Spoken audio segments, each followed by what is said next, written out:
සුබ දවසක්. එතකොට අද කතා කරන්නේ වෙනස් ටොපික් එකක් ගැන. මොකද කියලා බලමුකෝ. එතකොට දැන් අපි හැමෝම අංග සම්පූර්ණ මිනිසුන් නෙමෙයිනේ. එතකොට අපි හැමෝගෙම අඩුපාඩු තියෙනවා. දරුවෝ මේ අඩුපාඩු අපිට සකස් කරගන්න පුළුවන්, නිවැරදි විදිහට සකස් කරගන්න පුළුවන්.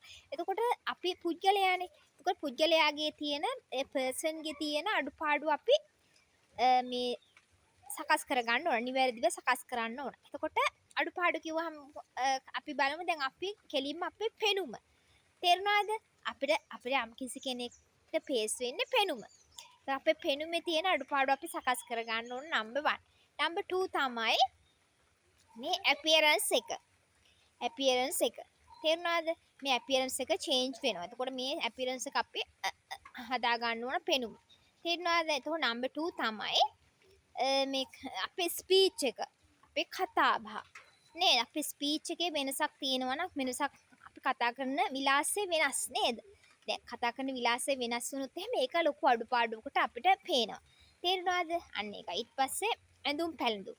දරුවෝ අපි අඳින පළඳින විදිහ, ඇඳුම් පැළඳුම් එතකොට නිවැරදි විදිහට නීට් එකට පිළිවෙලකට සකස් කර ගන්න ඕන. එතකොට එහෙමනම් අපි අපේ කන්වර්සේෂන් සංවාද, අපි ඩයලොග්ස්, අපි යම් කිසි කෙනෙක් එක සංවාදයක නිරත වෙනවා, කතා කරන විලාසය. එතකොට එන්නේ ඒ වගේ දේවල් අපි නිවැරදි කරගන්න ඕන. හරි තේරෙනවද?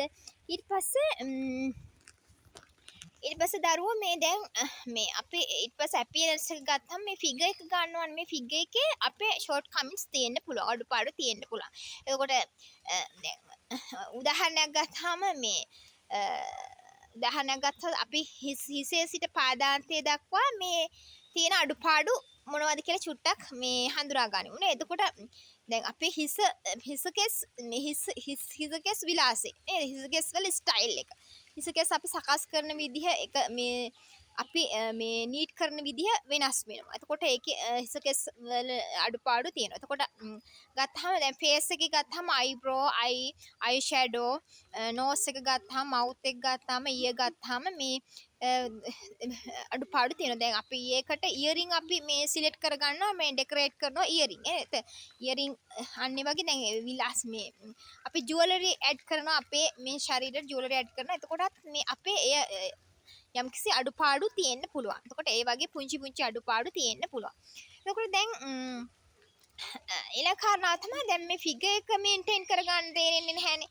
නේද? ඔයාගේ ෆිගර් එක ස්ලිම් බෝඩි එකක් වෙන්න පුළුවන්, ටිකක් මහත් ශරීරයක් වෙන්නත් පුළුවන්, උස වෙන්නත් පුළුවන්. තේරුණාද? උස වෙන්නත් පුළුවන්. එතකොට ගොඩක් වෙලාවට දැන් අර යහළුවෝ කියනවා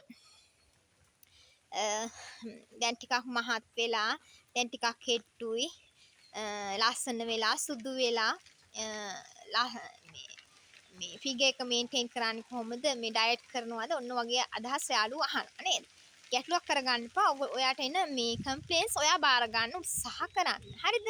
ඒක දැන් කියන්නේ දරුවෝ මේ අඩුපාඩු අපේ වචනේ අඩුපාඩු. තේරුණාද?